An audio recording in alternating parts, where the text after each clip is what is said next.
Welcome back to the Better Men, Better Ball Player podcast. I'm your host, Trey Cobb. I want to thank you for joining us here on our 61st episode, talking to head coach Tim Saunders, Hall of Fame coach Tim Saunders, the executive director of the National High School Baseball Coach Association, the retired head coach from Dublin Coffman High School after spending 33 years there at the helm, was the Ohio Baseball Coach Association Hall of Fame in 2004, Central District Coach Association Hall of Fame 2005. In 2012, he became the first, at that time, was the first coach from Ohio to be inducted into National High School Baseball Coach Association Hall of Fame. Career record of nearly 600 wins at 589. Led Coffman to 13 league titles. Also helped Meigs HS win 2 league titles. Was assistant coach at Indiana University. Won a state championship at Dublin Coffman in 2001. State semifinal in 2000. Let alone the time that he has spent in USA Baseball. From 1995 to 2015, he's with USA Baseball. He was part of the Olympic Sports Festival in Colorado Springs, which was the last year ever for that. From 97 to 2015 is really when he was on staff. He was head coach of the 16-year-old team, as well as being assistant coach for the 18-year-old team. He was part of a team that beat Cuba twice for the first time in 3-game series. And in 2000, he was voted the USA Baseball Amateur Coach of the Year. So Coach Tim Saunders, just an incredible resume, incredible person. Has done a lot for the game, continues to do a lot for the game. And just had the privilege of meeting him when I was speaking at the BCA convention. I got done speaking and remember him coming out. After we got done, I got done the Q&A with some guys, and then Coach Saunders came up to thank you, and we just our conversation, and something I'll never forget, having a conversation with him, exchanging numbers, and just an incredible person, incredible coach, and today we get to talked a ton, 2 hours here, and gonna have my money's worth, editing everything and seeing what I can put in, what I can't. But it was great.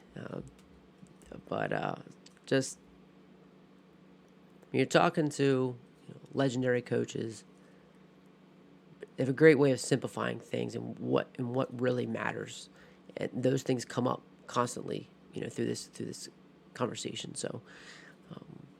Coach Saunders, you hear him talk about communication, you hear him talk about relationships, and you talk to him about having fun and enjoying it. Like, he just loves the game, and helping guys enjoy the game. But always so very, very willing to help. But really enjoyed this conversation, and I can't thank Coach Saunders enough for taking some time out of his day to do this. And it's truly trying to grow the game and continues to grow the game, and is exactly what this podcast is about. It's exactly why I was able to start it. Just getting the right people that are about kids and willing to help and just want to grow the game. And Coach Tim Saunders is exactly that. So without further ado, I want to introduce you and welcome you to enjoy this next. I don't know how it's going to be, but it's a good one, and I really enjoyed it. And Coach Saunders, I can't thank you enough. So without further ado, here he is, Coach Tim Saunders. The great coaches, the great people, they give back. That's right. Back. And like yourself, you can't say no to anybody, I'm sure. Yeah, hard time, man. Can you help my son? Can you do this? Can you meet me on Sunday morning? Yeah. My wife says, Tim, you got your own kids at home too. Right. But my kids are growing up now, so all's good. So I'm enjoying life and working at the golf course and being on the grounds crew and cutting grass and raking bunkers and messing around. So it's working out well. And coaching 7th graders. And coaching 7th graders. And, it's no different. We're doing, like, at your level, we just take what you did at the varsity level and dumb it down and don't expect the same the same results every time. Yeah. You Same know, execution. Right. yeah, you got your 3 line drills, you got double fungo. I mean, these kids have never seen any of that. The dads have been coaching them, and Right. even the travel teams. I mean, they just go play. Mm-hmm. So we'll have some good comments on that as we go. And I'm for travel. I'm not against it, but Yeah, I know what you mean though. No, it's a different animal. It's just a totally different animal, and just the what you can do in a certain situation when you try to play 40 games, like in a short period of time, like it's understandable. yeah, And that's what it's for. That's what that spring is for. Absolutely. No reason to try to beat out what you can't. yeah. In USA Baseball, I started with them in 1995, Okay. and in Colorado Springs, that was the Olympic Sports Festival. That was the last Olympic Sports Festival ever held. And at that time in Colorado Springs, we had track and field was there. Everybody was training for the Olympics, Okay. so everybody was there. But at that time, the Olympics were the younger guys. Now the 18-year-old team was getting picked there, but the Olympic team was actually the collegiate level. Okay. Right, but we were there, and we played at Air Force Academy. That's where they held it. That's where it was. So we'd leave a game, and you could go up and watch boxing and watch Sugar Ray Leonard and those guys box, and they were just trying to make it to the Olympics. And track and field was one of the fastest guys ever. I forget you had the lady and the guy that were unbelievable back then in the 90s, but they just walked around the area like, we ate in the same cafeterias. Mm-hmm. So it was the coolest experience I ever had. And, being a farm boy growing up and getting that opportunity was just unbelievable. And then from there, I stayed with them. In 96, I took off because I worked at the Olympics. Okay. And in the baseball area. And then 97 all the way up through 2015, I was with them as they left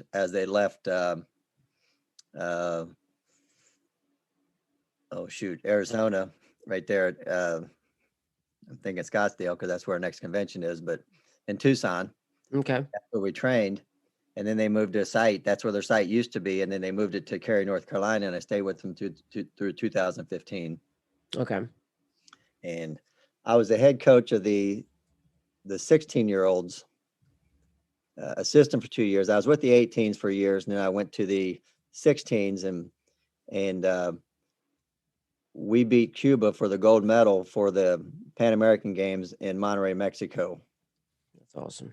And that we were the first team to beat Cuba twice in the same series. Oh wow.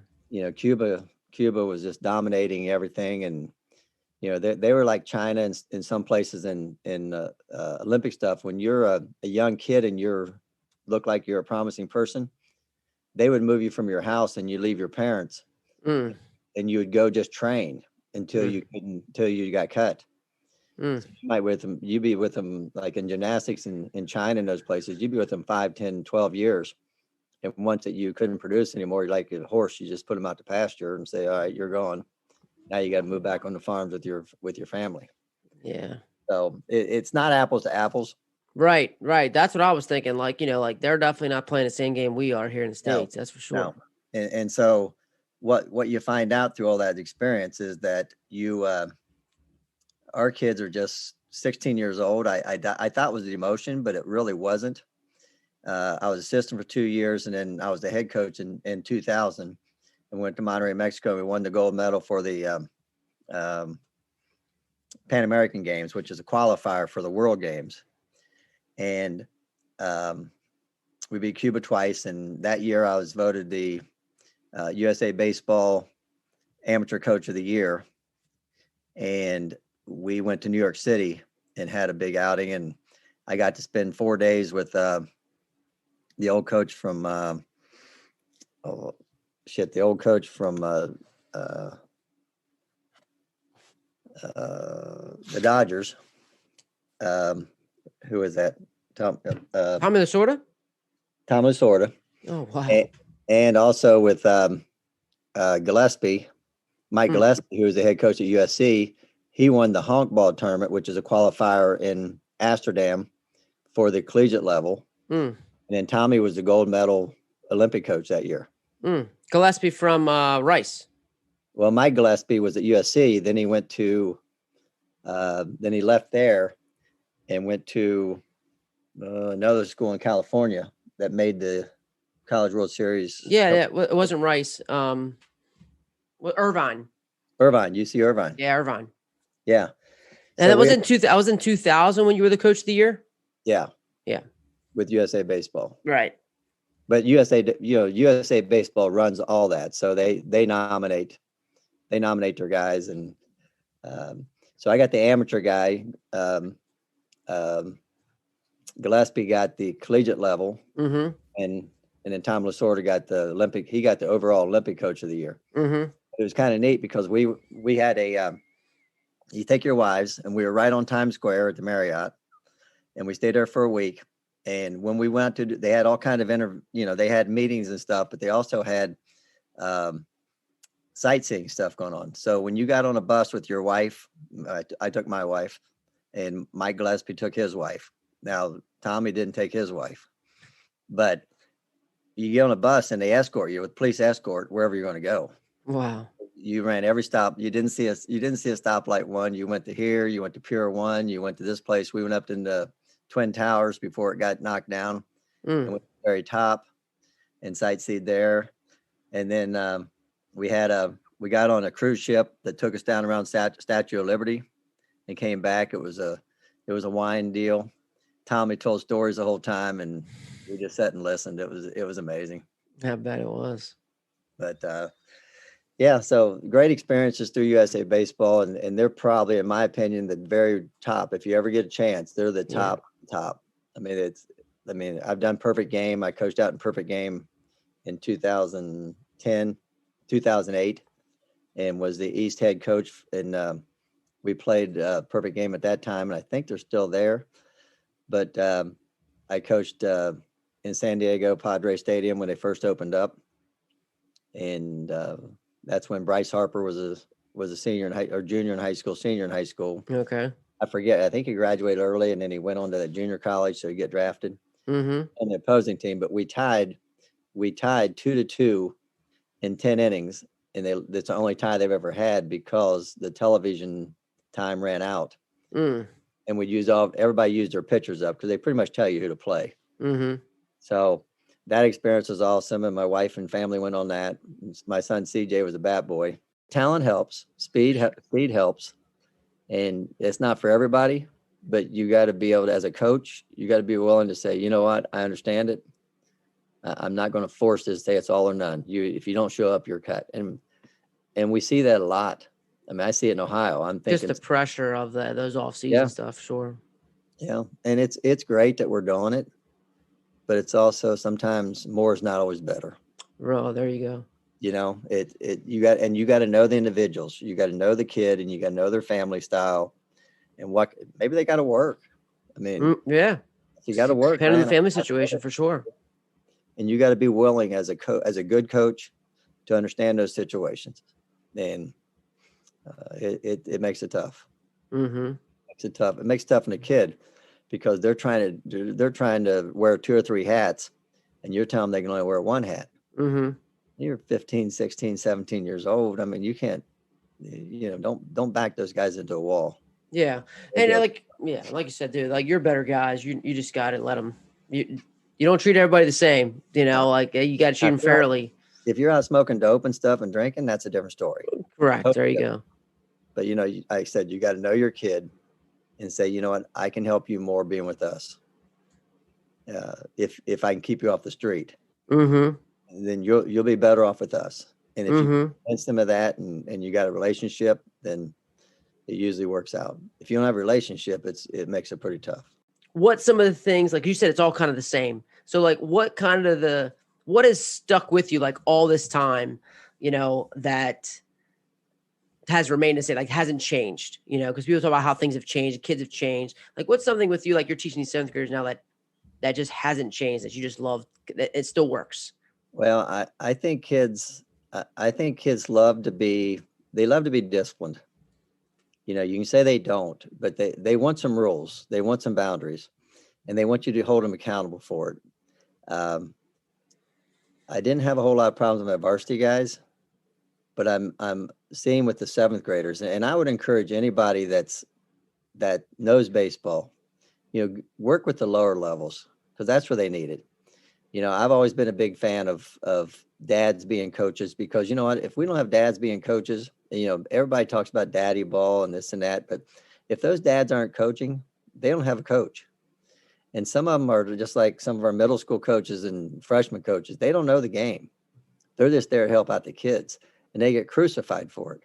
It's like, guys, I'm just trying to make sure the kids have a chance. I can help you out a little bit, but if you know the game, and to be honest, I've coached more in this last 4 months of baseball for seventh grade than I did in probably my last 2 years of coaching in high school.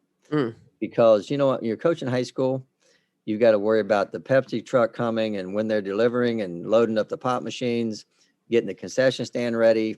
You've got your field maintenance you got to do. You got to edge, you got to line, you got to do all that stuff. So you got your assistants out who are running the pregame, getting them stretched out. You're trying to throw batting practice. As soon as that's over, all of a sudden the trash truck guy shows up and he's got to pick up the trash. He needs a little help getting through the gate. Hey, coach, you got this guy up here waiting on you. You're getting pulled in all directions. And, Right. This year for us, I didn't have to do the weightlifting in the winter. I didn't have to do the early pitching guys that come in at 5:30, 6 o'clock because we don't have time to get them in the gym afterwards because we're out, cold weather area. Yeah. So we didn't have to fundraise because there's not that much fundraising goes on at that level. So it's like you finally get a coach. Mm-hmm. And I've enjoyed that as much as anything, just being able to coach and just show up and have a 2-hour practice and have your practice plan ready to go and tell the kids why we're doing this and what's happening, and see it in the game and see it not happening and be able to explain to them what went on, the good things and the bad things, or the things that we want to change. And but I think the kids are the same. I just think that, being held accountable has changed. There's always a way that we can tell kids that, well, it's not really your fault. It's somebody else's fault. And I think, across the board, we're seeing that all the way to adulthood, that, yeah, it's not really your fault. It's somebody else's. So we can diagnose you for whatever you have, and we can make an excuse for it, in my opinion.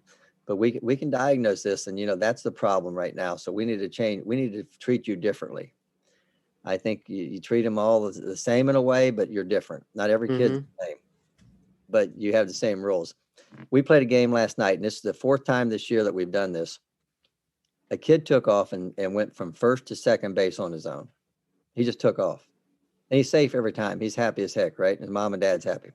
I called timeout with the umpire. Time up. And I asked the guy from third base, and he's a second, who gave you the steal sign?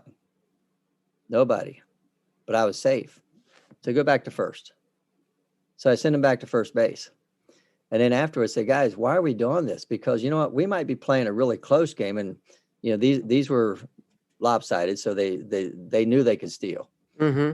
And I said, but if I let this go one time, what about in a real important game when you are the person that we need to get to second?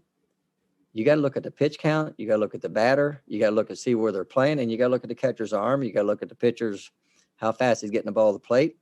I said, so if you take off on your own and there's 2 outs and you're the third out of the inning, or you're the 0 outs and you're the first out of the inning and you're the first runner on, and we need you to get to second, so we're going to bunt you over probably, or hit and run if you got any speed. So who tells you from then that it's going to work? It worked last time. Why wouldn't it work this time? I said, I'm the coach. You're the player. You worry about being the player. I'll worry about being the coach. But if you have a question about it after the game, let's talk about it. Or if your parents have a question about it, have them see me real quick. I'll tell them exactly why we did that. But I don't think in the ball that they're playing, whether it's travel ball, whatever, summer ball, I think what you see is it worked. I'm not going to say anything about it.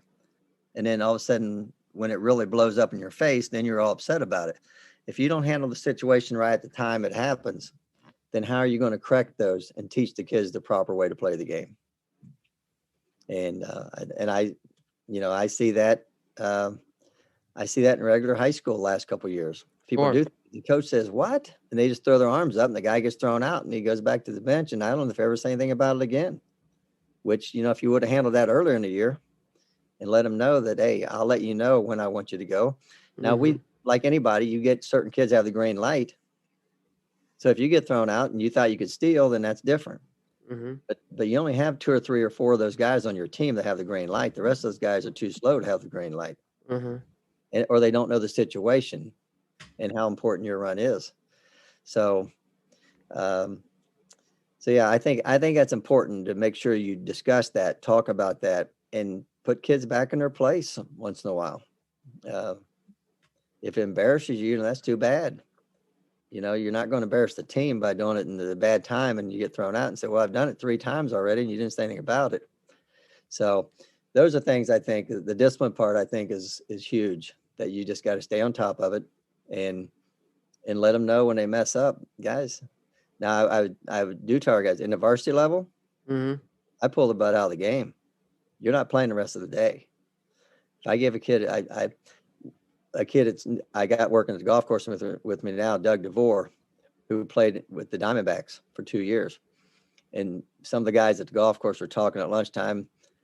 And he said, Coach, do you remember when you gave me the bunt sign and I hit a home run and you jerked my butt out of the game? I said, yeah, I remember that.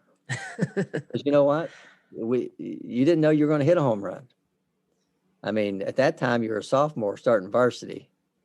And I just wanted to bunt down against the guy in scoring position. Well, you hit a 2-run homer. But I wasn't going to let it bypass that, hey, you're stronger than the team and you can make your own shots. There you go. Down the road, that I would never give you the bunt. As a junior and senior, the bunt is off. You're hitting away. So he laughed about it and he said, well, that was probably a good move. Holding kids accountable. Yeah. I love how like even John Wooden said, the bench screams, it's like you got to scream like, oh, you're just going to just take a seat right here and not play. Yeah. Yeah. You want to watch? Get your camera out and take pictures because you know what? You're not back in today. But yeah, I think that's all a big part of it is just, but also let them know you care about them. You love them. If you didn't like them, you wouldn't have them on the team. You would have cut them. I got faith in you. And that, that's a big part of it. Oh, for sure. Now, let's talk about that because those are tough conversations, and I think as head coaches, you have to understand that you're going to have a tough conversation. So let's say the kid had bunted, hit a home run. Is that a conversation like right away you're having with him and say, look, you're just going to sit down on the bench right here, you're just going to watch, and then we have the conversation there, or is this a conversation you have after the game? Well, for that varsity level, I did it right now. For the 7th graders, I just sent them back to first base, or I would tell them, you're out of the game. But I'd also say, what's my signals? Let me go through this. What is this? That's the bunt. What is this? That's the steal. That's hit and run. This is this. This is that. And so this. The signals, and you didn't miss any, and you didn't do this. Like, give it to me again. So you just told me, Coach, fuck you. I'm doing my own thing. I'm doing it my way. Yeah. And I said, that's where you gotta say, no, I'm the coach, you're the player, and we're on the same page here. Excuse my language there. I was just talking in general. That's what it is, man. That's what it is. But yeah, sometimes that and the more they get that in their head that they can do whatever they want, then it comes back to haunt them later. Right. That's my feeling anyway. So it seems you're very the team was always at the big forefront of what you did and what you were.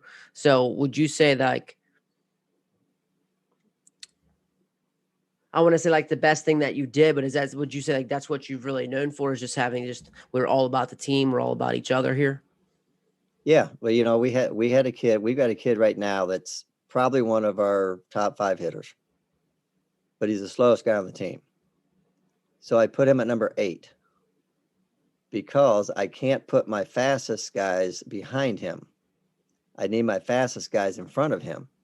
So I got to explain to him one-on-one yesterday after the game, here's why you're batting 8th. You're hitting well right now. But when I put you at the 4.3, 4.5, which is where he plays in a normal summer, pretty good hitter. Now you're holding up my fastest guys. And if I hold up my fastest guys, then you can't knock them in because you're slowing them up from scoring. When you get to second, they might be able to get to third. And then, so you have to have a solid plan, a solid reason. And you got to be reasoned. I think you got to reason to the kids and the parents. Once they see it, they understand it. If they don't hear it, they never know. They just keep questioning why. And I think good coaches have a way of explaining to the kids that here's why you're batting this order. See, you're actually our second cleanup, buddy. There you go. We want guys on base when you get up to bat. If I bat you earlier than that, then you're slowing the whole process down because less guys are going to be on base potentially, and you're slowing them down from scoring runs. Because I got to hold you up at third, which means I got to hold the guy up at second from getting to third. And it keeps them in force situations rather than getting you in a situation where you can actually get more RBIs. So I think you got to find a way where you can rationalize what your thinking is to make sense to the kids and the parents. And I've always been a believer. You tell the kid, and they're supposed to go and tell the parent. I'm not going to talk to them one-on-one every time we make a decision. Sure. Do this, do this, do this. And then when the parents ever ask, it's like, did your son ever talk to you? Well, no, they didn't. Well, you need to talk to him more because he knows. So you need to ask him those questions. Why are you batting eighth? Why are you doing this? Why are you a closer, not a starter? But that's a lot of conversations that you have to have with your players. And if you're not doing that with your players and telling them what's going on, then they have no idea. And then the parents are confused because they have no idea. But I would say this too. This is a big triangle. Yeah. You got your players. If you didn't have players, you wouldn't be a coach. And then you got the parents who are basically with those players. So you need the parents too. You need all on your side. So I always look at it as a triangle like this, where you got the coach is making decisions. It's upside down. Coach is making decisions, but then you got your kids, your players, and your parents also have to know what's happening for them to really like you and support you. And I think that's the key. I got to support our players, but they have to support us back. And if you don't talk to them about what your plan is and just make irrational changes, then it's chaos. And it should. It really. If you went through it, I went through it in normal life. We're just scratching our heads saying, "What the heck's going on here? Does this guy know what he's doing?" But if he'd open up a little bit to the players and then let the players talk to the parents, then it makes that conversation so much easier to set back. Okay, I don't agree, but I understand what he's saying. Now, is this something that's changed? Like, so within your career, you've had a great career and you've seen a lot. You've probably seen some big changes. Is this something that you have just grown to do? Is something you've always done, or is this something you've kind of had to take on maybe later on in your career? I've always said this. I think I was lucky. I was around some great coaches growing up. I was around great coaches, working with great coaches at the high school level. I was assistant coach in Portsmouth, Ohio. We got beaten in state finals. I was student teaching, and I was a volunteer assistant. And I was student teaching in phys ed, and the phys ed teacher was the head baseball coach. So we were spending together every day, 10 hours a day, because we rode to work together and rode back. And the school was an hour drive from where he lived and from where I went to college. And so we talked a lot, we hung out a lot, and he was a great fundamental coach, and he was that way.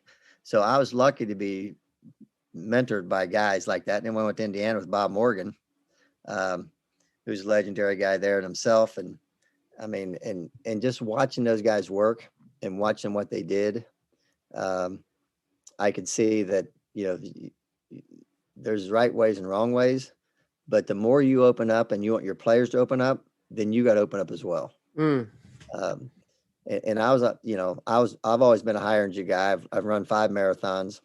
Nice. And I want my kids to be high energy, but if I can't throw batting practice every day and I can't run with them once in a while, and I can't do, hit ground balls for 2 hours straight and hit pop-ups to the outfielders over and over and over, then I couldn't be the guy I wanted to be, because guys, if I'm the one working the hardest.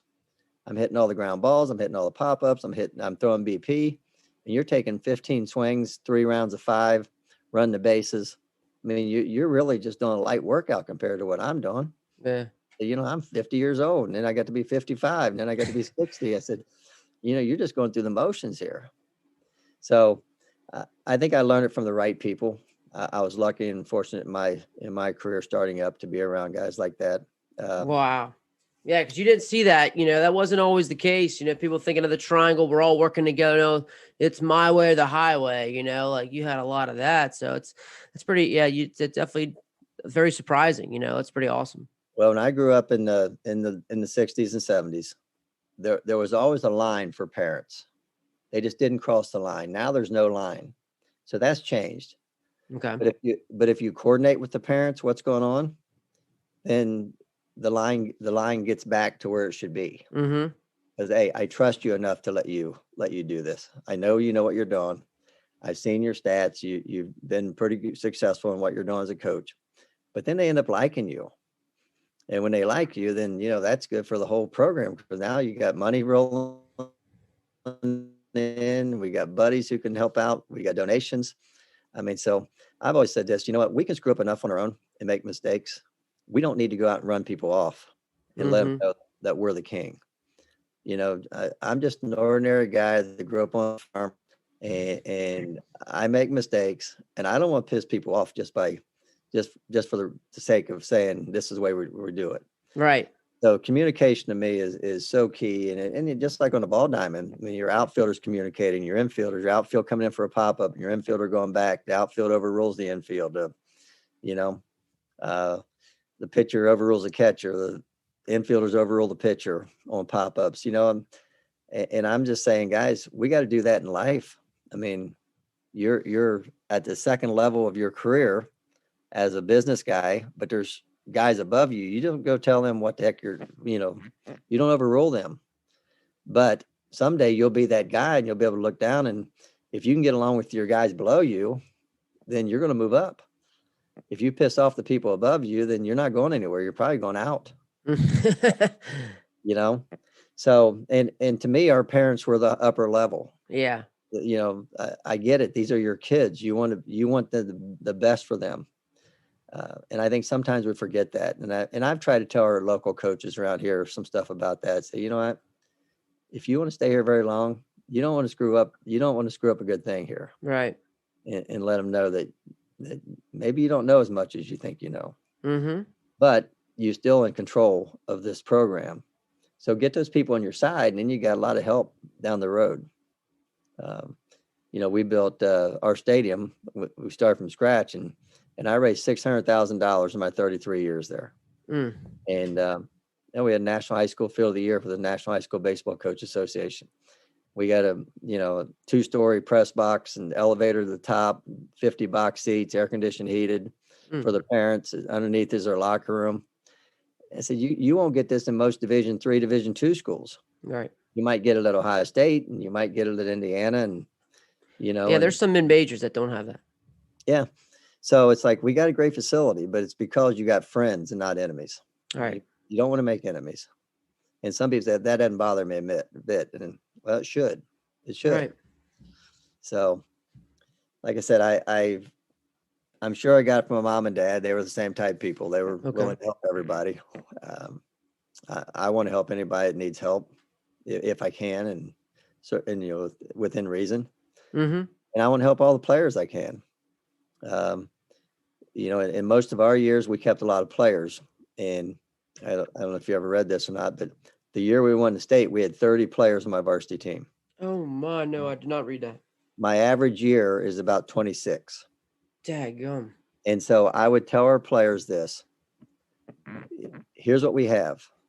And not tell our players, but tell our coaches, guys, if this kid didn't have baseball in a school of 2,400 students, he would have no identity. He only plays one sport. He hangs around these guys. These are his buddies. If we cut this kid, he's just out on his own, because they're always going to be with baseball stuff. Mm-hmm. So what's he going to do? So let's make this kid a bullpen catcher only. And we tell them, you're a bullpen catcher only. If you can handle that and your parents can handle that, we have a little contract we make up. I did the same thing with my 7th graders this year. I had 4 of those kids who signed a contract. If any time during the year that you complain about playing time, then you're cut that day. But as long as you can handle it and your parents can handle it, you're with us all year and you get a varsity letter. And it's worked out great for me. A lot of guys say I can't do it. I want 18, I want 17, I want 16. And but I made sure they got the repetitions. I didn't give them the same as the starters, but they got repetition. They got to take batting practice. They got to catch infield and do pop-ups. They took infield pregame. But you have to have 3 or 4 balls going at the same time, or else I'm slow. It takes a while. It takes a while. 30 guys. But to give 30 kids state championship rings in 2001 was probably the greatest. I bet it was. No, never forget that. Yeah. And like I said, those guys, now they come back, they come to games, they bring their kids to games, they bring their girlfriends and wives to games. And it's like, you know what? No one knows 10 years from now if you ever got on the field or if you were a player. Right. They just know, you know what? You're on a state championship team and you play for Dublin Coffman. Mm-hmm. And I think that could be used wisely with a lot of people, but they get afraid of the parent phone calls and they get, but then all of a sudden, and that's true. I mean, I get it. But at the same time, if you're open and willing to discuss all this with the kids and not always point a kid out, but we're here as a team. We're all wearing this together. But mine was a little different too, because I had some stringent rules. And to this day, until this year, we got a new coach, but we had a haircut rule. It couldn't be longer than mine. That means it had to be off the collars and off your ear. A shave rule that you had to shave every day. And then as times changed, we got a tattoo rule. If you get a tattoo, you can't play for us. And if you pierce your ears, you can't play for us. And guys said, well, I'll take them out during the game. I said, no. This is 24/7, 12 months a year. You're a baseball player, really 12 months a year, not just time baseball practice starts. And that's the way a lot of sports treat it. You're only with me. I'm only responsible for you for these 3 or 4 months of the season. And after that, you're on your own. And if they were willing to do that, then you know what? And to this day, I had kids that would come up to the game. They take their earrings out in the parking lot. And I said, you know what? Once you get in college, you do whatever you want. But when you're 15, 16, you don't really know what you want. And you do this stuff because it's hype and it looks good and this and that, and that's what everybody else is doing. But for us, you know what? We don't need to be those guys. We want to be a Dublin baseball guy. And like I said, that worked for me, but I think my wife said, good thing you're getting out, because somebody will be suing you soon for saying you have to do this. And I'd probably lose. But we didn't have any issues with it for 33 years. Yeah, well, it's not so much that you lose. It's a matter of, like, I think administration too. Administrations aren't really backing as much, like where you seem to have a good administration, back doing those kind of things. And well, that's another issue. That's a big big difference too, and. But if you're a first-year coach, you couldn't enforce all that. Right. You got to prove yourself first and get to know. Right. Them. Yeah, you have proven yourself. Here's the rules that we have, and that's just what it is. And I was there before most of our principals, and fact, our principal and those kids even knew as middle school kids going into Dublin, like, here's what you're going to do. Yeah. It was funny this year because we had our 7th grade and 8th grade started on the same day, February 22nd. The 8th grade came in, they got all long hair. 7th grade kids I'd never even met. And actually, I had 2 of their kids' brothers, and I didn't know they were on the team. And I said, I show up and all these kids have short hair. I said, guys, you look great. But about 3 days later, one of the kids told me, he said, one of the moms got on the phone and called the other mothers and said, hey, one of his rules, you got to get a haircut. And all those kids got their haircut. I said, sometimes a good reputation isn't all bad. That ain't. That's good. It took care of itself. That's it. Yeah, I'm sure they definitely appreciate you being helping them out. Man, Coffman's that big that you got 7th and 8th grade team, not just a middle school team. Yeah, we've got 4 middle schools.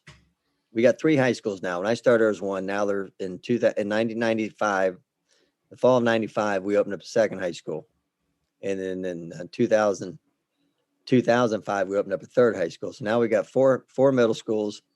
And then we opened up another middle school next fall. 5 middle schools feeding those 3 high schools. Now Coffman's the biggest. And it's the biggest building, so it'll always be the biggest. I don't think they're looking at a 4th high school, but maybe, you never know.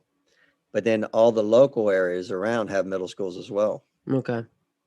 But the problem is a lot of those schools, their best players play travel ball, and they'll be opening up here this weekend or next weekend. Yeah. Tournaments. So their coaches say, don't play middle school, just play for us. So a lot of our players are really rec players, but we're fortunate. We got 6 or 7 travel team kids this year with us. And I don't know if it had anything to do with me being there or I'm sure it did. Whatever.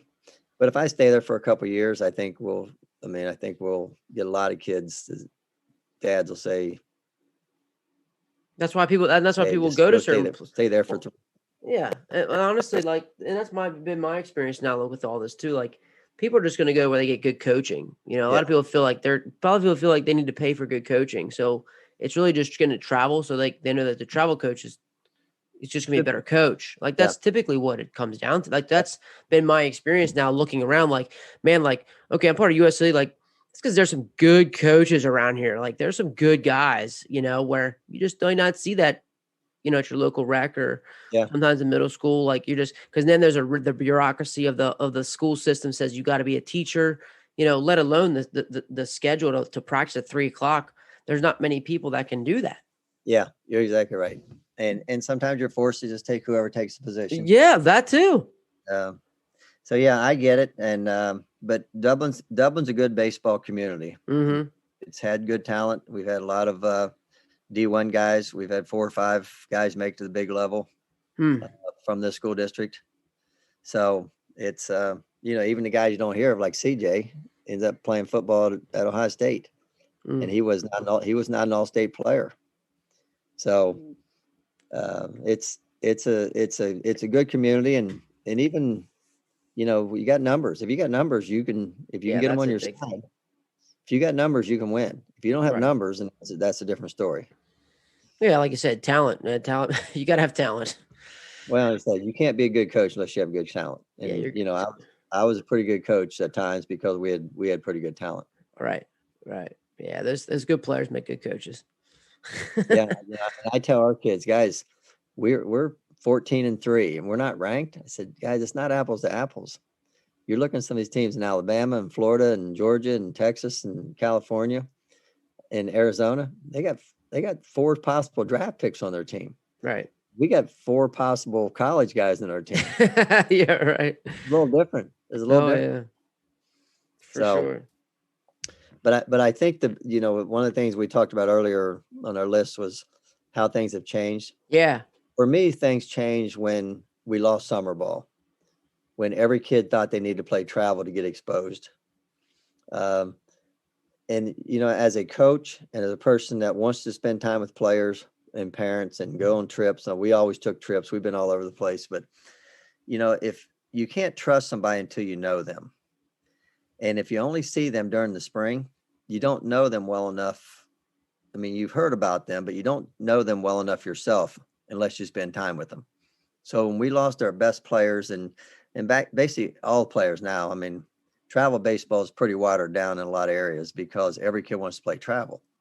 And if you pay $2,500, you can play for us. And then besides that, you're going to pay for the trips, and your parents are going to have to drive you, and the meals and stuff go with it. But it's like when we played when we had our summer league schedules playing other high schools, and then we'd take a trip to Minnesota, or we'd come down to Atlanta, Georgia, and play in that firecracker tournament at Marietta and those places. You know what? You spend time, you get a chance to be by the pool, to talk to your parents and spend time with them. We always take our trips to Florida in the spring or someplace else in the South. And if you don't spend time with them, they don't have a chance to really get to know you and know what you're all about. And they've heard about it. They've seen you around. They know you've been here a while. But when your players leave you after the last game and you don't see them again till school starts back, you know, to me, it's like I didn't know the players as well as I used to. Mm-hmm. They didn't know me as well as they used to. And the biggest thing was I never got a chance to really meet the parents to explain to them what route they should take and what route would be best for them and where they are. And maybe there's no route for you, man. I mean, he's just a nice kid. And, Right. you know, so there's some schools he can play at, but they're not real academic schools and they're not real good baseball programs. Mm-hmm.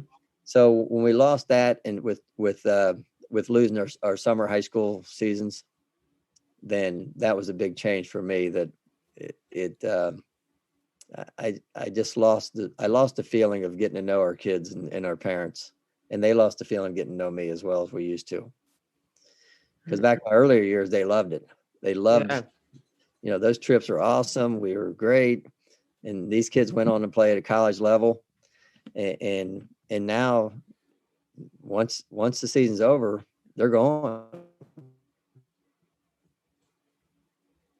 I mean, they're playing someplace, or they're not playing place at all, because there's no place for our high school kids to play anymore, because everybody's playing travel. Travel would schedule us games, and then they'd cancel because we just played in Atlanta, Georgia from Ohio. We just went down Atlanta. We have no pitching. Well, now your pitcher who's supposed to throw on Monday and Tuesday because they're supposed to be off, well, they just pitched 10 innings last weekend, so you can't pitch them. Right. You know, and then their other kids are sore, and other kids got this. And by the way, we scheduled a practice today. It wasn't on the schedule, so I got to go to this practice. So basically in Central Ohio, there's no summer baseball from the high You're school. saying summer baseball, so like in Ohio, you're saying that they had you played your high school schedule for the Ohio State Championship for high school, and then in summer, was it still sanctioned as high school or was it sanctioned as Legion? No, it was just Legion. It was Legion. back then it was American Legion, and Right. we also had lower levels. Our JVs and our freshman kids would play a schedule, Mm-hmm. 5-30 games, and we play other high schools Okay. at their levels. And then as they So the lost, high schools would then also be the Legion team. So would you be able to get other kids from other areas to be on your Legion team, or it was strictly just high school? well, Legion folded in Ohio Okay. because they couldn't get enough teams. Now they still have American Legion baseball in Ohio, but there's like 6 teams in the whole state. Mm. It used to be 200 Mm. because the other elite teams and stuff are taking those players. So now everybody's starting to drop their Legion. We used to have 13 teams, American Legion teams in Central Ohio in our district, and now we have 0. Mm. So there's no place to even draw from. I mean, they still got their rules. You can pick up from 5 different, corresponding different touching region, or when your borderline school touches another borderline school, they're eligible up to 2,500 students or Yeah. 3,800 students, whatever it is. I mean, that's boys. So you could pick up from other schools, but we always kept ours together. We just kept one school, Mm-hmm. and we play other teams like American Legion teams that had picked up from five or 6 different high schools. So that all changed in the last 10 years, and for me it was not good. Mm-hmm. I didn't get a chance to spend time with them like I used to. To be honest, I didn't see any more kids getting any bigger. They didn't get drafted. They didn't get the big Division I offers. They just played more baseball. And for a parent that's never been through it, they don't know except for what they're hearing from other parents. Oh, you got to do this. You got to do this. Right. You got to do this. Yeah, they don't know what you don't know. Yeah. And so I'm not saying it's bad. I mean, like I said, I would never ridicule or criticize coaches for getting these teams, an organization. I mean, we got, like, maybe the place you're working for, they're a business. They got 5-6 levels, and they're sanctioned as a business. Mm-hmm. And it used to be a travel team was a true travel team. When travel baseball started here in the 1990s, you had the best of the best playing on one team, and they're playing Connie Mack, and they're playing, the Midlands of the world, and Dayton Dragons out of Dayton, and they're coming down to Marietta, Georgia, and playing their tournaments and stuff. But then it took over as if my kid doesn't get in this situation, then they won't be exposed to colleges. So because the college coaches are going to watch them play and not watching our high school kids play. So the good thing was for us that, I said, if your high school coach is in that fraternity with those coaches, being an assistant in Indiana, knowing these college coaches across the Midwest, Right. in with USA Baseball, say, guys, I can help you find a school. So we have a kid named Joey Murray right now. He's he's on the elite squad with Toronto Blue Jays. Okay. He was hurt his whole career, but he was throwing 92, 93 when he graduated. And he said, I need to go play for this travel team. And I said, Joey, this is after his junior year. I said, Joey, you've been hurt. So if you can't even play for us because you're hurt, you're going to get hurt worse when you go play for a travel team and probably look worse. So we hooked him up with a team in the fall. It's called the Redbirds. That one of the pro sanctioned deals that they have in the fall. Okay. He goes to Kent State for his first game, and I called the Kent State coach up, the pitching coach, and I said, "Hey, coach, no one's going to know about this kid. He's always been hurt, but you're going to like this kid." So we got him on the team. First, they turned him down. Then a couple pitchers left, and he got into the Redbirds program. And his first game at Kent State, the head coach called me back and the pitching coach and said, Tim, these guys, no one knew of this kid. And they're saying, where's this kid been? I said, but because he's been hurt. And they offered him 2 days later. He signed with Kent State and became an All-American. And now he's one step away from the big leagues. And it's probably, he would say this day that probably the best advice he ever took was saying, I listened to you, my coach, and I didn't go out and try to get on all these travel teams that were recruiting me. Because you'll get seen with us. You won't get seen at Dublin Coffman. But if your coach is in that fraternity, you got a better chance. If your coach isn't, or you live out in the country, you've got to do some things a little different. I understand all that. Yeah. Yeah, it definitely depends. Like you said, like you've been saying, it all depends on the kid.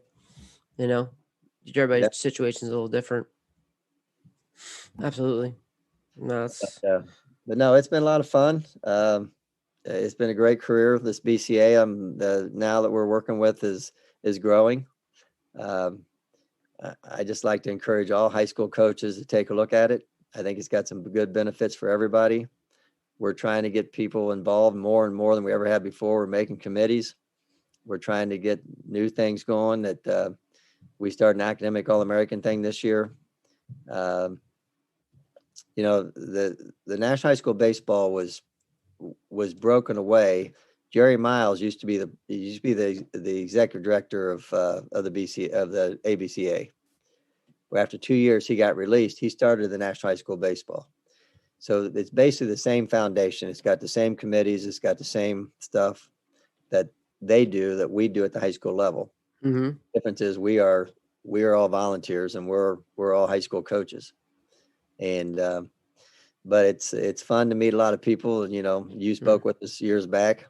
Bring in high school coaches, talk about high school so that you can actually you can relate to it. Yeah. You got a small school guy or a large school guy, you can relate to that type of coach versus listen to a pro coach or a guy that's got, Tim Corbin at Vanderbilt's got 12 batting cages in his facility plus a full indoor workout. Most high school guys look at that and say, well, I can't use this stuff. I don't have the facilities. I don't have the manpower.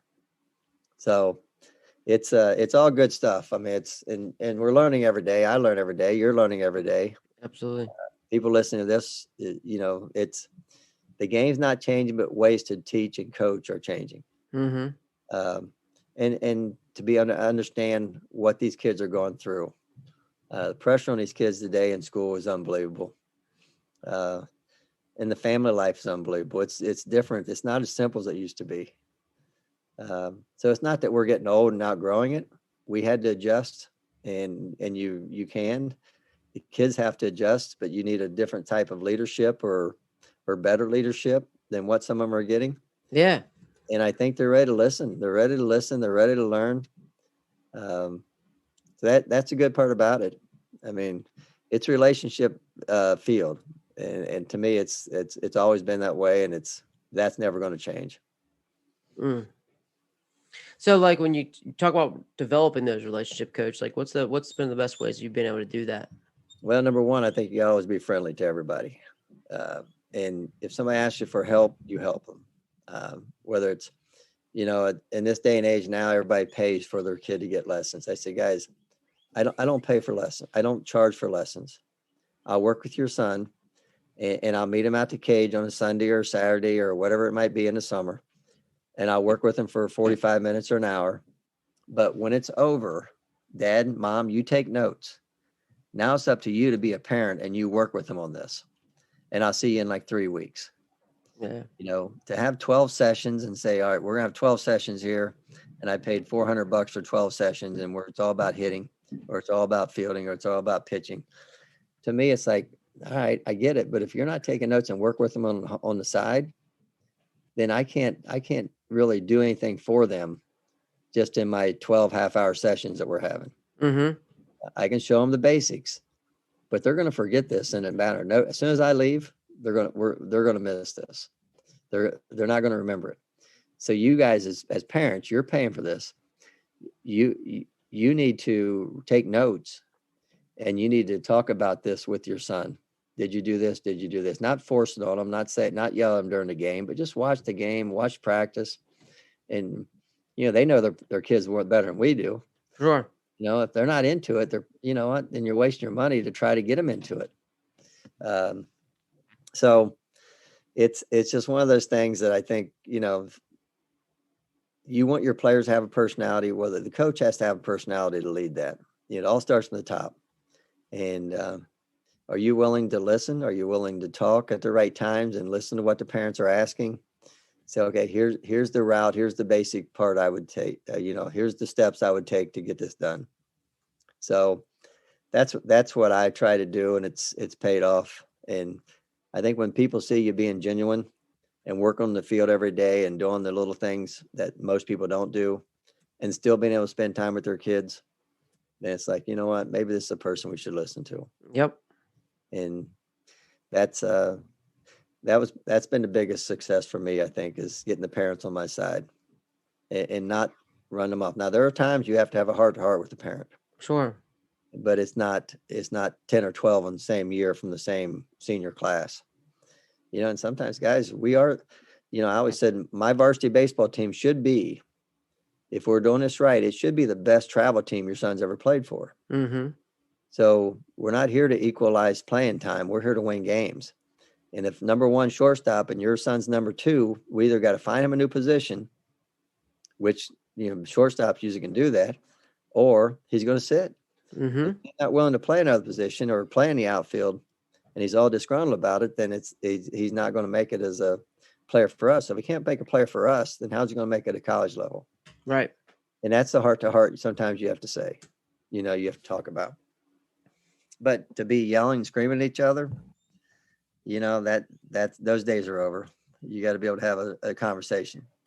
Yeah, communication continues to come up, all throughout tonight. That's something you definitely have, man, like something that you've learned. I mean, like communication has really, really popped up a lot tonight, and it's really good. Like how, I think people would agree. I think the question comes down to like, what advice would you give someone to become a better communicator? Well, I would say this. Number one, you have to know in your heart and soul that you can back up what you're saying, what you're doing. Okay. You have to have confidence in yourself. You have to have confidence that what I'm doing here, let's just take rundowns, for instance. Sometimes we always follow the ball and go to the back of the line. We peel to the right so we don't cross the baseline. We go to the right. The lefties, they peel to the left so they can toss the ball and not run across the baseline. Other guys have you toss the ball, you go to the back of the line you came from. So there's more than one way to skin a cat. You just got to convince them that, guys, here's why we do this. Just so you're not crossing the baseline, just so you're not getting, why are you going to run forward when you got your full speed and put on the brakes and turn around and go backwards? Mm-hmm. So you have to, I think you just have to and your heart and soul that you understand what you're doing, and you got to sell that to whoever you're talking to. If somebody says, well, I disagree, well, that's okay. But here's why we do it. And here's why we do it this way. When I treat the kids this way, when I point out one kid who can take a joke, but I don't point out another kid that can't take a joke, I got to know that in advance. If I yell at a kid, he melts. If I yell at another kid, he gets fired up. He wants to fight. So some kids I can yell at, and other kids I know I can't yell at, or they're going to lay down and just quit for the day because they can't handle it. So that's part of that relationship part. But I think communicating, just being able to talk to people. I've told my wife this many times. I've told her principal this. You know what? We're hiring these new teachers, and they're nice people, but they walk down the hallway, they look at their feet. I want to walk down the hallway and high five kids. I want to walk down and, hey, Junior, what's up this morning? Hey, what are you drinking, a Coke already this morning? It's only 7 o'clock. What the heck? You got a latte coffee? Make a joke about it. That's right. And they smile every time. Right. And say, hey, you know what? That right there leaves a lot of calories. You're going to be heavy here soon. You don't do that. And you see these other teachers walking by, and they won't talk to a kid till they get in their classroom where they feel safe. Right. And then they got their kids, they got their, I never walked in that many classrooms. I taught phys ed where I got 40 or 50 in a class. So you got kids running around everywhere. Sure. And so it's so much different, but at the same time, it's like, God, this is fun. One of our big things I learned from Lunch McKenzie, who's a legendary coach out of Minnesota and a big USA guy. His big thing was you don't make work out of a game. It's baseball is a game. It's recess. This is recess. I said in my phys ed class, this is recess. The best times of our lives when we were 4th and 5th grade and we got recess, so we couldn't wait to go outside. And the biggest days we were bummed was when we got rained out and we had to sit inside and do puzzles and crossword games and stuff because we couldn't go out that day. So I try to make every day recess for everybody, including the parents. Hey, enjoy the game. Be a parent. Sit back and just watch. The pressure's off. If your kids, we're going to win some, we're going to lose some. The kids are going to strike out once in a while. They're going to hit a single or double once in a while. You know what? We're not all made to be successful, and failure's fine. We've kind of taken failure out of our vocabulary. That failure is not good. And, you learn from failure. You learn as a team from failure. You learn from preparation. I use this thing with our kids and I say, guys, here's what we have. We have 30 kids on this team in our varsity baseball team. And we got 10 of you are basset hounds. They're great dogs, guys. They're great dogs. I love them, but they're slow. They blink slow. They got droopy ears. They just walk around. And then you got wirehead terriers. Those are the guys I want. I want the guy nipping at your heels and trying to bite you in the ankles and stuff. I said, those guys are going to get on the field.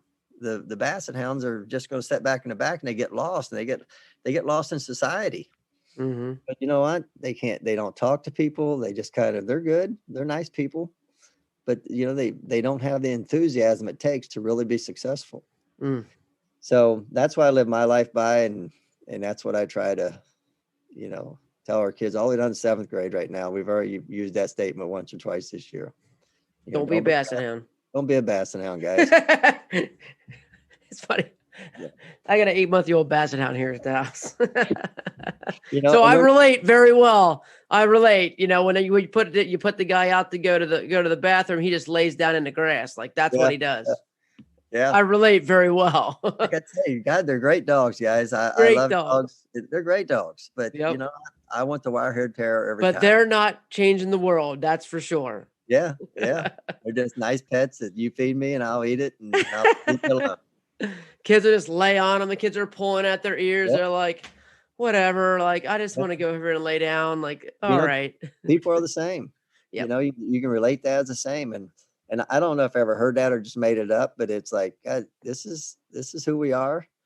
And you can't win competitions with basset hounds. That's so, right. But I try to be polite about it. I'm not a big cusser. I'm not a big yeller and screamer. I used to be. Yeah. And I said, you know what? Those days are done. And to be better off, to be on tact about it, it's a good move. When I started, we still paddled when I was first started teaching. Okay. I paddled one student in my life and I hated it. But now that we don't paddle, I wish there was a way that we could get more discipline. But it did wake you up. But was the best discipline we had? I'm not so sure. Mm-hmm. I think there's times we paddled that we didn't need to. Mm-hmm. We could have talked some sense into a person before we did that. But those things have changed for the better. Um, but I talk to old coaches and they talk about discipline and this and that, and I don't know. It just depends on how you handle them, how you work with kids. If they I think trust like you, what you said too. I think the relationships matter, man. I yeah, think with the good relationships and the standards that you have, people gonna want to come join it or they don't. you know, And I get back to the rules I had, and I tell our kids the reason I have these rules, guys. If we didn't, we're having 80 kids go out for baseball right now. If we didn't have these rules, we'd have 120. mm-hmm. So we'd probably be keeping some kids that could just quit on us any minute. Really wasn't here for the baseball. They're just here because they thought it would be a good sport for them this year. Not really dedicated to it. So I said it weeds out all the people that say, you know what, I like my hair better. I like my Yeah. earrings better. And it did that it did that because I had kids say, well, I'd like to play, but I'm not getting rid of my earrings. And you know what? Then you really don't care about playing. Yeah. It really did. We had Kent Merker played for us, who played for the Atlanta Braves. Um, and somebody said, what if Kent Merker would have said, I'm not getting my haircut, coach? I said, you know what? I know Kent Merker, and I coached Kent Merker. And Kent Merker had long hair before I came. I coached him in American Legion. And if somebody would have said, you either get your haircut or you're not playing for us, he would have got his haircut. Mm-hmm. But that was a style, and he wanted to join in with his buddies that had the same style. And that was also in the early 80s when long hair now is coming back, which I'm not a big fan of in the major league, seeing guys with their dreadlocks and all that. But it is what it is. I mean, Yeah. but kids they'll still respond to you if they respect you. Mm-hmm. And you give them a reason why. I mean, you Mm-hmm. have a reason why you're having these rules or these things that we're doing and these disciplines. Here's what we do. Here's why we're doing it. Mm-hmm. So, and you say it goes back to relationships. Exactly, it goes back to if they trust you and they like you. Say, all right, coach, I'll do whatever you tell me. Yeah. Because I think, like you said yesterday, like it was a matter of like they like you, they want to play for you. When they like Yeah. you, they want to do stuff for you. Like, and then you really set the hit the nail on the head right now. It's like if the kids like you, you're not gonna have issues with parents. Yeah. Well, that starts from first grade. If the kids are having fun, you know what, the parents are loving it. If you give a lesson in hitting or pitching and kid comes home and says, I liked it, you know what, they're going to say, let's sign you up for how many Do it again. we get. And if they come back and say, oh, I hated it, it was this, and it's like taking piano lessons, everything else. I mean, I enjoyed it and that was fun, and let's keep doing it. When it becomes no fun anymore, it becomes work, then it's time to give it up. But the bad thing is, one person can determine that. Yeah. One person can, I've heard it many times. They had a bad coach in 5th grade. They had a bad coach in T-ball or coach pitch, and then little league, and then travel ball. That was it said they just got turned off, and so he quit playing. And I always tell our kids, you know what? Don't ever let one person stop you from liking or doing something you like to do. Mm-hmm. Just go to you. That's when you have to go to another person and try it again. Mm-hmm. So, and that's unfortunate that we can blame it on one person to cost us our whole interest in something. Yeah, for sure. Not just baseball, anything. Sure. It's like, no, don't let one person destroy what you used to love to do. Mm-hmm. I agree. And it could have been an experience. It could have been something that the adult said that rubbed you the wrong way, and maybe he didn't even know or she didn't even know that they did it like they did. They ticked you off so bad that you never want to play for us again, or never want to come back and see us again. So, and I say we screw up enough on our own. We don't need to invite enemies. We don't want to make our own enemies by stupid stuff that we do or don't do. Mm-hmm. So, like I said, it goes back. You just got to communicate, and sometimes you got to apologize. I mean, you've probably been in a situation where you say, I'm either going to lose this team today or we're going to get better. Yep. And almost every time we got better. I don't ever remember a time when the kids just rolled down and quit and said, we're not playing for you. Next day, I always said this, I used to try to run kids off because we have 30 kids. I Right. tried to run kids off, and they'd come back they'd be the first ones there the next day. And it's like, and I used to do it in phys ed. I'd say, guys, this isn't working. I told a girl one day, and this is a joke, but I said, you know what? If you'd skip, I'd give you an A because you're such a pain in the rear. You're getting a D because you don't do anything. She'd be the first one back every day. So that was so fun. That was so funny that I'd tell her that. And it was, but you have to know the person first before you say that. Right. That's the relationship you have with people. Yep. Oh, yeah. All right, coach. I'll see you tomorrow. So, all right. Can't wait. Oh man. So I mean, I kind of just like overall, like I guess kind of coming full circle, kind of wrapping things up here for the night, thinking about like what coaching is kind of you. Cause like I said, these things have kind of they've kind of popped up all tonight. So like looking into like what coaching is and coaching and the game and what would you say that would be for you? I'd say it's fun. It's just so much fun to work with kids, see kids, and they don't know if you're serious or not serious sometimes, but they respect you enough to think about it and then say, oh God, you're kidding, weren't you? So, yeah, I was kidding. What are you talking about? But that, I think just be a kid yourself, you don't always have to be the dominator. Just be a kid yourself. We had a kid that we kept this year that was one of the lower level players. And I forgot that Ohio State was playing on Friday. We practiced on Thursday. I said, all right, guys, tomorrow we got practice 3 to 5 in the gym. And a kid of all players, the bottom level player says, Coach, Ohio State's playing tomorrow at 3:30, don't you? Oh, you're right. God, I forgot all about that. I don't miss that game. That was in the NCAA basketball, which they got beat. And I said, all right, guys, take a vote. How many people want to stay home tomorrow? Let's get practice tomorrow. No practice on Friday. And we'll practice at 10 a.m. on Saturday morning. The entire 16 kids held their hand up and said, we want to stay home tomorrow and watch the game. I said, that's why I kept you, man. That's it. So, I mean, even the ones that aren't going to help you that much. Everybody's got to roll. They got to roll. And for him to step up and say that. Yeah. I said, I'm proud of you. I didn't tell him that I forgot about it, but it's like, you know what? You made a good decision right there. So we voted on it and everybody wanted to stay home and practice on Saturday. And it was a good contribution. So they can all contribute in some way. Yeah. You just got to find a role for them and you got to give them a role. But we found ways to do it over the years and it worked out perfectly for us. Mm-hmm. So. Oh man, this is some good stuff. I mean, it's almost like we can do a couple conversations here. We can just keep on going. I'd honestly like to maybe do it again, just to get it. Maybe like we didn't talk about practice. We could dive into practice and all your practice. Like you said, I know you talked about like having your great practice plan ready. Like that's what you've been loving about 7th grade right now, just having the practice plan ready. So I'd love to dive into that. It's like, man, we're going to be 2 hours into this thing, I'll tell you what. Let's put down that if anyone watches this and they have questions, okay, feel free to contact me at Saunders, SAUNDERS, okay, at baseballcoaches.org. Okay.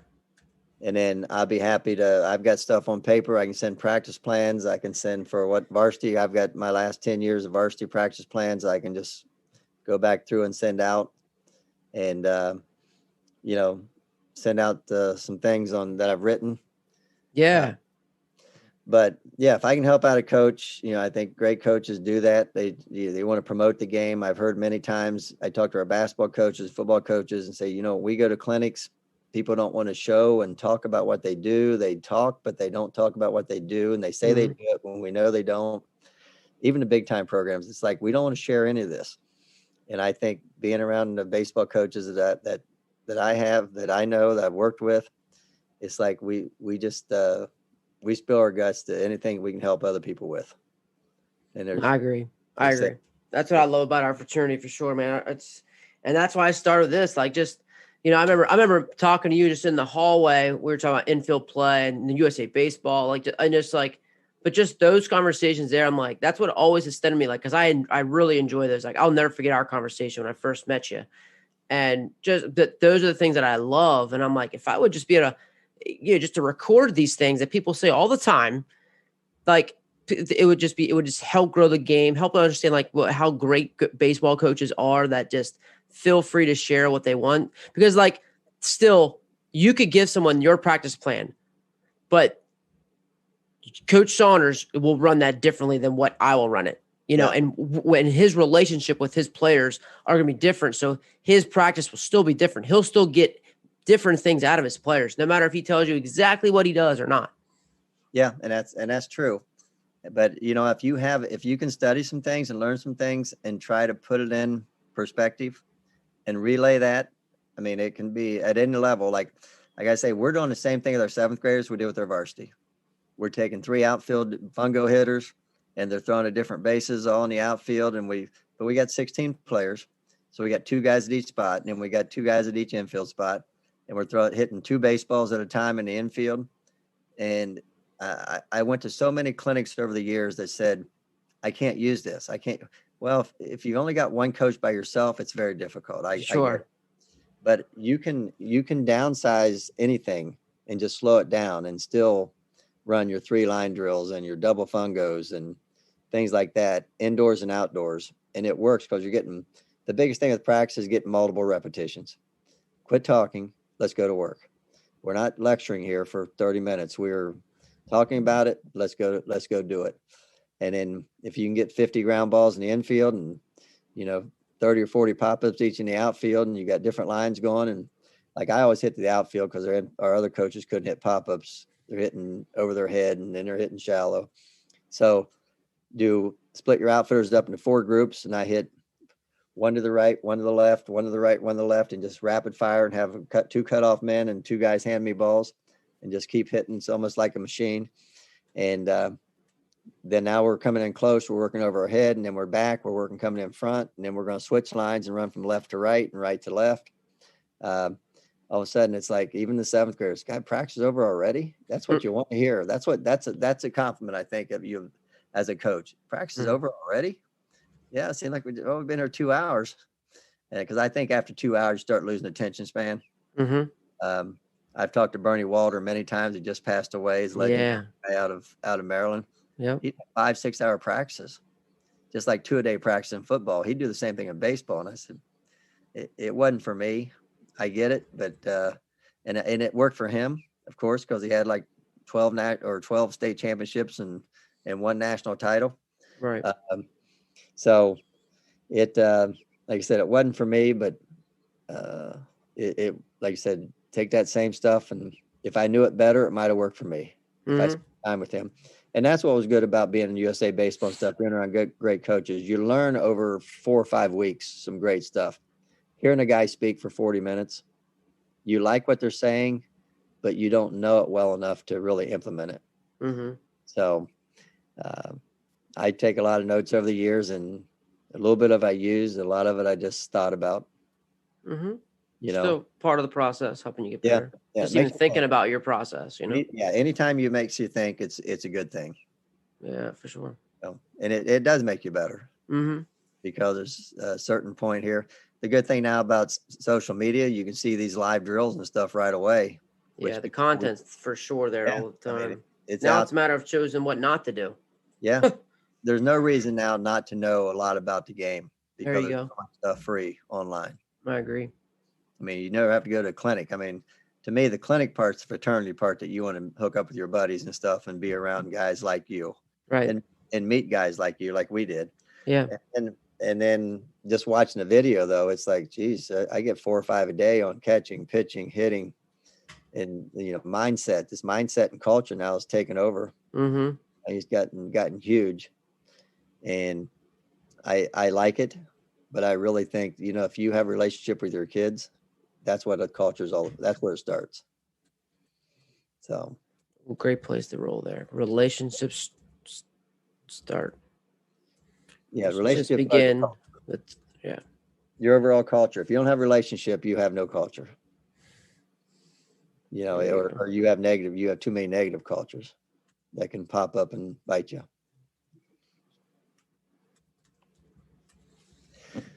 Awesome. So, but yeah, Awesome. 40 It's a years, great place to roll. 40 years of coaching, and now 41, now 42 with the 7th grade team. Yeah. And I might be here for another 10 years coaching 7th grade. Who knows? Well, we'll see. But it's fun. Time to- Coaching is coaching. You know, Yeah. watching kids develop and give them a chance to grow, and treat them with respect. And you know what? They treat you with respect. I think it goes hand in hand. And the parents now are sitting back and enjoying life. Sure. Have you been to a Dublin game? I have. spring? I've been to 2. They just voted to name the stadium after me coming up here this Oh, fall. that's awesome. Congratulations, Coach. Thank you. But I went to 2 games just because I've been busy on the golf course and running this stuff here at the 7th grade. So they play during the week and we play during the week. But yeah, I'll be back a lot. I go over and see them in the Saturday mornings and Sunday mornings. Coaches over there, I go visit them. But I tell you, it doesn't take very long to forget. The parents forget who you were. I mean, they know you, but like new freshmen coming in, I had no idea who they were. We lost Yeah. our class last year, so the sophomores I don't know, because we only had them for 4 weeks, and then we quit playing. And then this year's juniors were sophomores last year. So as a varsity coach, I kind of knew them growing up, but I only knew the juniors and seniors and the kids graduating because I spent time with them. And without with them in the summers, like I said, it's like, God, I kind of remember that kid, but he grew 6 inches and I didn't recognize him. You know, that happens between the freshman and sophomore years. So yeah, it's been good. I've been over a couple and plan on seeing another 1 or 2 before the year's out and going to the tournament games. Good. Plan on going to the tournament draw with them when they have it here the next week.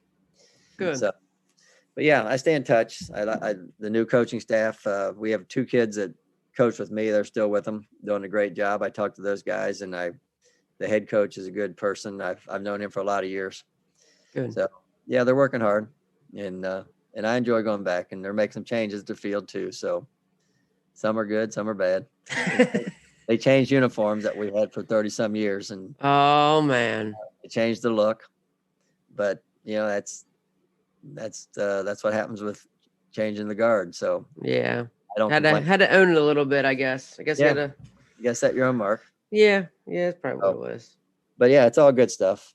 Oh, that's good. So, well, Trey, thank you, man. Thanks for having me on. And thanks to the guys listening. Like I said, if anybody wants to get a hold of me, Saunders at baseballcoaches.org. I'd love to help. And any high school coaches, if they got questions about the organization, hey, we want you to join the National High School Baseball Coaches Association. It's a great organization. It's been around. We have a 30th reunion coming up in 2 years.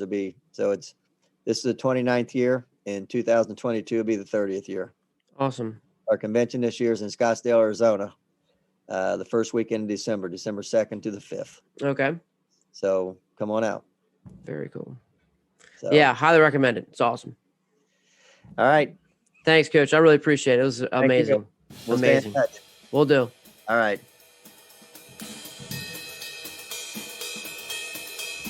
Coach Tim Saunders for the National High School Baseball Coach Association, retired legendary coach from Dublin Coffman High School in Ohio. Just a great conversation. 3 things that really stick out to me, just how much he talked about communication, just exactly how much he talked about how relationships matter when we're coaching. And just even like one of the biggest nuggets there about that was how he talked about if you don't have relationships, you don't have a culture. And that's a breeding ground of a good culture, is just having good relationships. And finally is how genuine, and being genuine, and the kids see through that and being authentic. I think that's how he really helped create his relationships and have that success he has, because he was so genuine. And just the conversation we had, just started from the ground up, nearly a 2-hour conversation. Here trying to cram it in an hour and a half, and because he's very genuine. So, Coach Saunders, again, if you want to reach out to him, we didn't even scratch the surface with practice plans, things that he's done, He's a lifelong learner, has done some great things. So again, if you want to reach out to him, you can email him at tsaunders, TSAUNDERS at baseballcoaches.org. tsaunders at baseballcoaches.org for anything that you might need. Again, he's the executive director of the National High School Baseball Coach Association. Coach Tim Saunders, and legendary retired coach. And as you just heard, they're actually gonna name the stadium after him at Dublin Coffman, which is a great honor. And again, big shout out, congratulations to you, Coach Saunders, because you certainly have earned it. So, I want to thank you for joining us here and sticking with us here this long. It was a great, legendary conversation, one that I really enjoyed. And enjoy the show notes. Please share. Let me know anybody that might be a good fit for us as we continue to grow the game and just show how baseball can help people on and off the field. So, until next week, keep getting better.